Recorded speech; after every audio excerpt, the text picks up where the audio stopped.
Hello, Steve in a truck here. I know you guys were starting to probably wonder whether I was going to do my second video or when I was going to do it, and here I am. So, a lot going on right now, a lot been going on for the last few weeks. So, hey, here we are. Thus, the topic of today's video. Every once in a while, in probably all careers, but specifically in the truck driving, a lot of variations to truck driving. And so today's video is going to be about when you go to change companies, which I just did, some of the things that you probably want to ask the company and kind of inward reflect as to so that you can pick the right company and make as few changes as you need to. Okay, let's jump right in. Okay, so new drivers need to be sure to listen. You might be able to pick up some things as far as some things that, you know, I really thought that I thought it out all the way through, but I've learned some things over the last couple of changes that I've made. So listen up, new drivers, old drivers, or I guess I'm an old driver, but drivers been around for a while. If you have some input, I'd love to hear it. Make sure you comment or reach out to me, maybe something that I left out that I need to do another video on. I'd be glad to do that.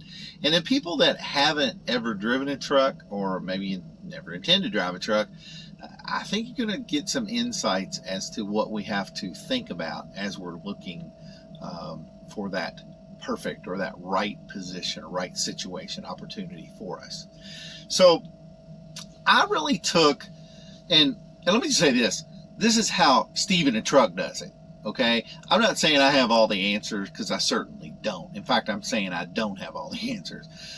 Just trying to help other drivers out if I can, and give some interesting tidbits for people that aren't drivers. So how I looked at it was this. I broke up my job path, or my career path, into really three pieces. Piece number one is the pay. Piece number two is the job. Piece number three, which, because for a truck driver is pretty important, is the schedule. Okay, so let's look at each one of those independently. So, pay. Clearly, they pay a lot of different ways. Maybe I'll, create a video later that gets just into the pay, because I could probably do a whole video on that. But I'm really just looking at the big picture right now. How did I make the decision? I looked at pay. And you have to really make sure, as you're looking at pay, you're looking at long-term pay, not introductory pay.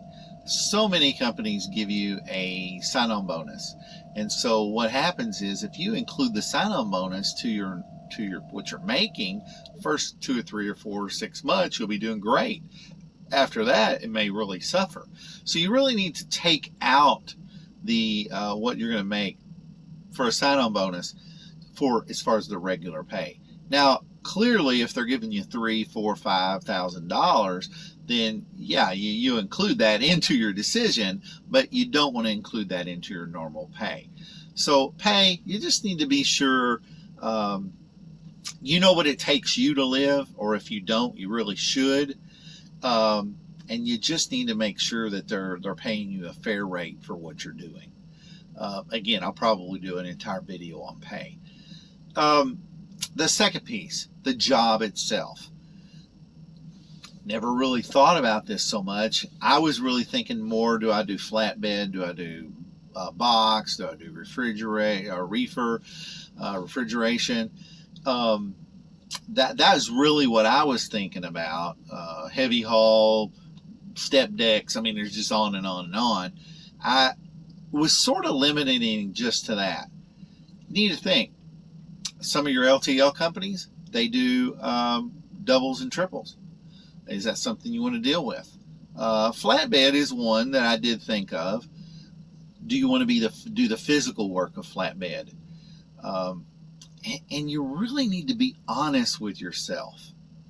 I think early on, maybe in my trucking career, I wasn't 100% honest with myself. Bottom line is, tarping is pretty physical labor. Hooking up the doubles and triples, mostly doubles in the south and in the east.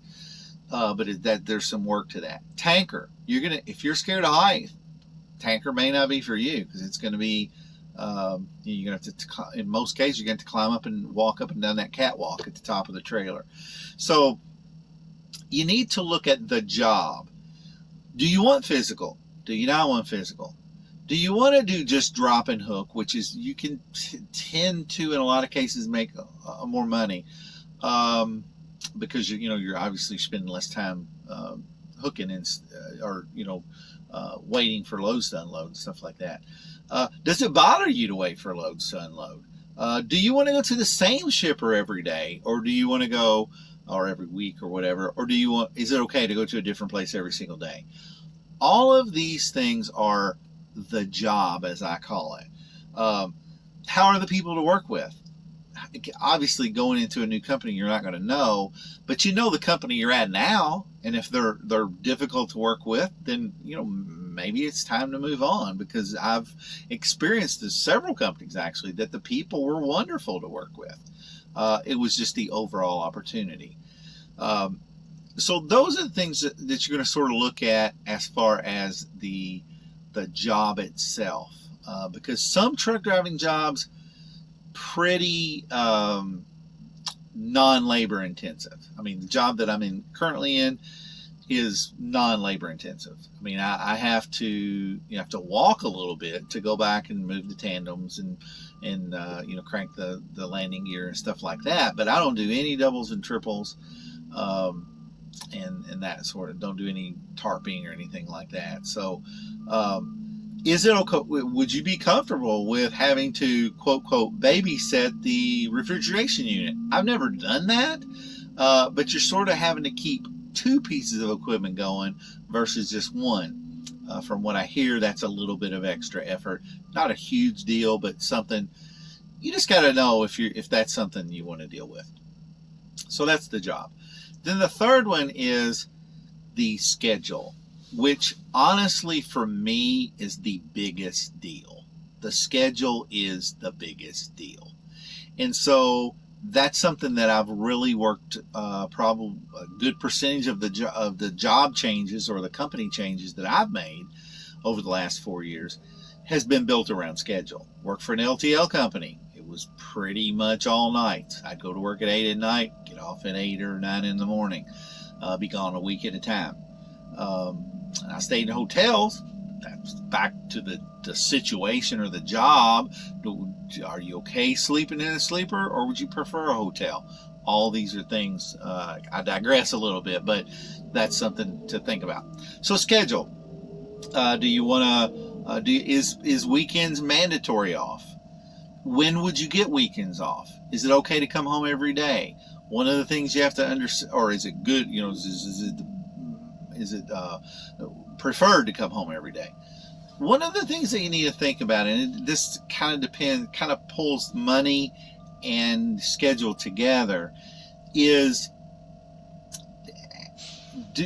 if you come home every day, so often companies, if you're home every day, you're really only going to be home long enough to sleep, and then you're going to go back to work. That's not always true. So again, you need to look at your situation and see what fits you. You need to look at the opportunities and see how they are. But keep that in mind. A home every day is not always an awesome opportunity. It sounds like it is, but sometimes it's not. Sometimes you'll have the same amount of home time on a home weekly situation. So that's the schedule. You just really need to look, get the recruiters to tell you, what does a week look like? If you're home every week, are you just home for a 34-hour reset, or are you going to get home Friday afternoon, evening, and not go back out until Monday? It's a big difference. So do you have to be home on a certain day? For me, church is important. So I want to be home on Sundays. And finally, after 4 years, I'm going to be home every Sunday now. So it's taken me a little while to get there, but that's, this is where I'm at. So anyway, So hopefully this was helpful. If it was, share it, like it, share it with anybody that you think might be interested in this type of content. You might want to subscribe to the channel so you get notifications when I post new videos. So coming up real soon is going to be a reveal video. So often I'm seeing nowadays people do these reveal parties or reveal posts where they reveal the sex of their child. Well, what I'm going to do is I'm going to reveal the company that I went to work for.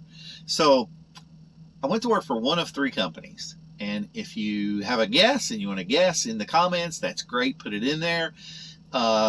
If you already know, please don't spoil it for everybody else. But I went to work for one of 3 companies. Nussbaum.